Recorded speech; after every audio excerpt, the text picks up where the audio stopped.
Joke's on me, I managed to unpause just fine, and then I goofed up and stopped the recording through some other key sequence a moment later. Okay, so yeah, just finishing up our our validation and these validation tests. So yeah, validate .php. One error that I did have, that was a problem.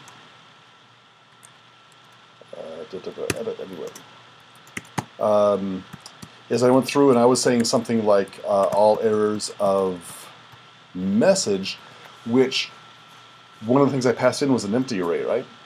And so message wasn't there. Now in a form that doesn't happen so much because the form can get, if you have a text box and you don't provide anything, it still gets that key value pair, so it's passed of message and empty string.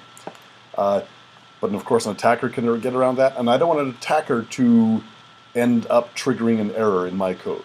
Okay, just if that happens, then my code is going to be doing something I'm not sure what, and I don't want an attacker around when that's happening. So before I go ahead and look up message and alt errors, I should really make sure it's there with array key exists, the same way we did for the checkbox here. But it's good to do that here.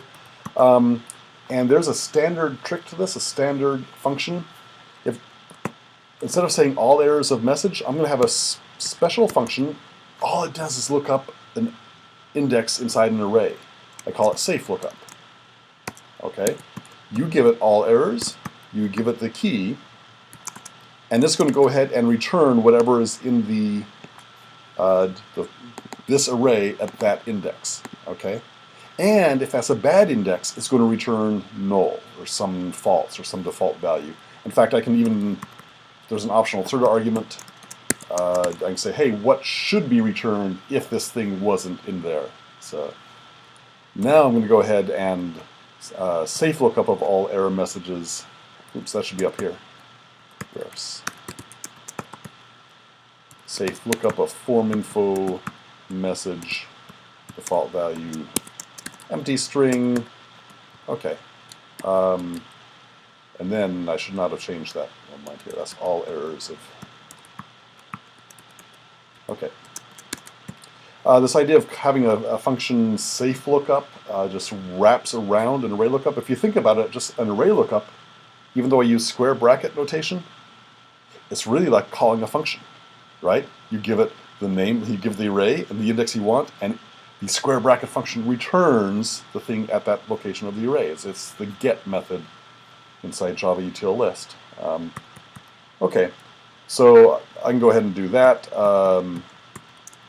And now I run this and I get all my tests passing. So, okay, so now I've done test cases for the overall form validation. I've run tests on it, and back in my original form, again, just to wrap it up, and we'll close off and have just only one more part to finish up here.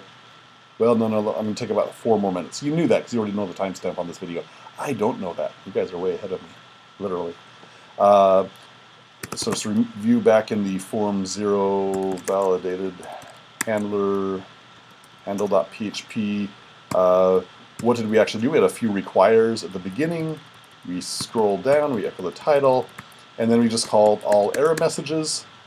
If it wasn't empty, we go ahead and call toUL.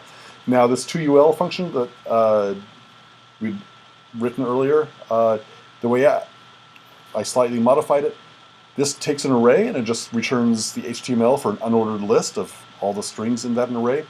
If the key is an index, if the index is a string, then I'm going to go ahead and include that index as part of the thing that I put into the unordered list. Okay? What does that mean? This is how I happen to get, there's many ways to do it, but this is how I get the field name that is offending into the final page's output. Okay? So we go ahead and actually run this, and we'll demo it in a second. Let's just talk about the files we have. We had the validate form, so I called it, in this case, form 0 validated dot something. But I have some sort of my project form.php and my project form handler.php. And we had utils.php. And now we have validate.php, which was helper functions just for validation.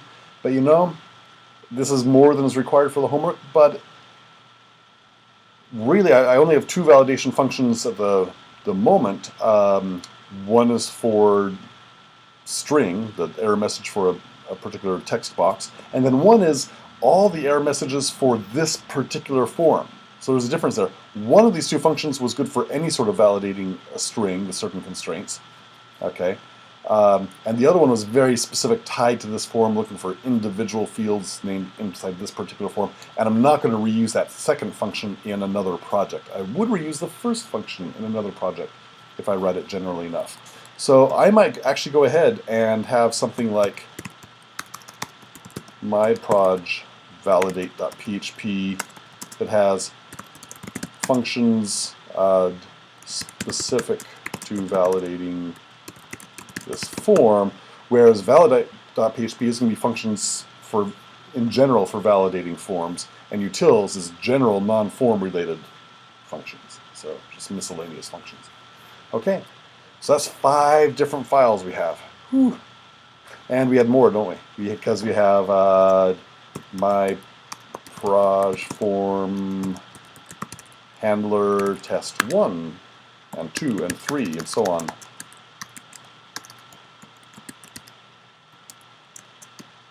Okay, so we had a bunch of those files, and then we had utils test.php and validate test.php. And if I split this into a myproj validate, and then in general, then I'd also have a myproj validate test.php. Whew! That's 1, 2, 3 plus 5 more is 8 test files plus 5 other files. 13 files. That's a lot. But they're all there for their own purpose, for their own reason. So, and now we understand exactly why each one of them is there, as opposed to you go and say, hey, why are we doing all this stuff? I want to go out and build a website, and I'm going to use some sort of framework that goes and makes all these defaults for me.